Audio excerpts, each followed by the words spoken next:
Nous allons maintenant parler de l'élément le plus important de MainStage en termes de création sonore, celui avec lequel vous allez en permanence travailler.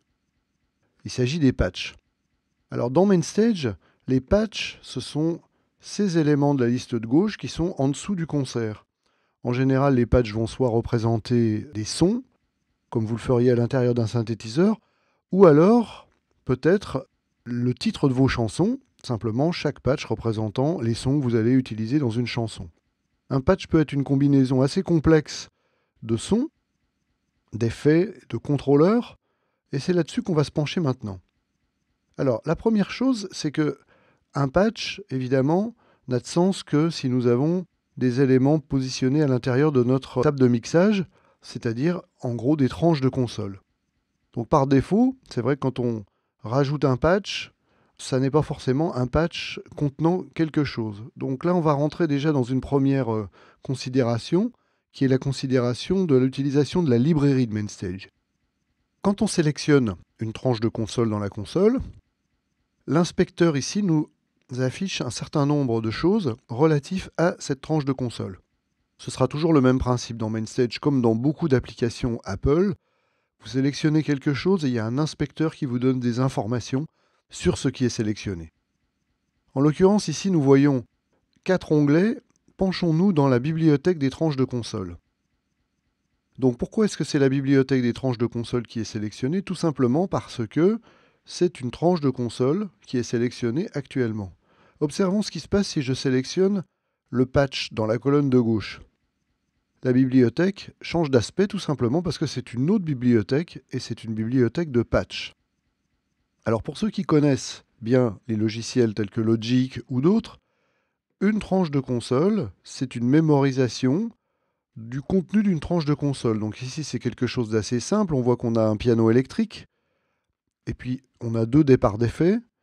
Ça on parlera des départs d'effets un peu plus tard dans la partie sur la table de mixage proprement dite.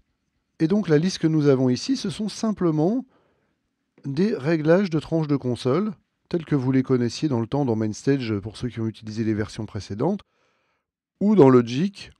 Vous voyez que dès que je sélectionne un élément, le contenu de ma tranche de console est modifié. Alors ça c'est super, mais effectivement, quelle est la différence entre cette librairie de tranches de console et la librairie des patchs? Eh bien, c'est une différence cruciale, une différence fondamentale, c'est que quand vous chargez un patch ici, effectivement, vous allez charger une tranche de console. Ça fait partie de la mémorisation du patch, bien sûr. Alors, ça pourrait être une ou plusieurs tranches de console, bien évidemment, on va le voir tout à l'heure. Mais surtout, ce qui est important, c'est que le patch contient la mémorisation des assignations de clavier. Et ça, c'est quelque chose de crucial. Rappelez-vous toujours cette notion de 2 niveaux de programmation dans MainStage, c'est-à-dire qu'ici, nous avons effectivement au niveau de la présentation les différents boutons que nous avons assignés précédemment, mais au niveau de notre concert, c'est-à-dire dans le mode édition et après dans le mode exécution, ces contrôleurs d'écran, ici, vont être reliés à des paramètres de son. Eh bien, le patch, c'est ça qui retient. Alors attention, bien évidemment, si vous changez de clavier, vous allez avoir besoin, au niveau de la présentation, éventuellement de réassigner les boutons. Ça, on le verra dans très très peu de temps.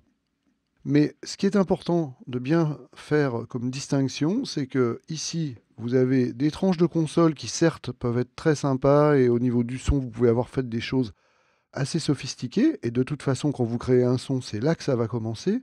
Mais pour ce qui est du contrôle du son, c'est-à-dire la modification en temps réel des paramètres du son avec ces boutons, eh bien, ce sera au niveau du patch que les informations vont être mémorisées en assignant tout simplement un contrôleur d'écran à un des paramètres d'une des tranches de console. Voilà, le principe de fonctionnement des patchs, c'est ça. Et on va voir que c'est extrêmement puissant, parce que quand on fait des configurations complexes, on va être content de pouvoir les sauvegarder et éventuellement de les rappeler simplement en faisant appel à notre bibliothèque. Donc encore une fois, cette bibliothèque, elle change d'aspect suivant qu'on est sur la sélection des patchs, ce qui est le cas ici, ou suivant qu'on est sur la sélection d'une tranche de console. Dans un cas, on sélectionne un seul élément, la tranche de console, et dans l'autre cas, évidemment, on va sélectionner la librairie de patch, et on verra que la librairie de patch peut être extrêmement sophistiquée.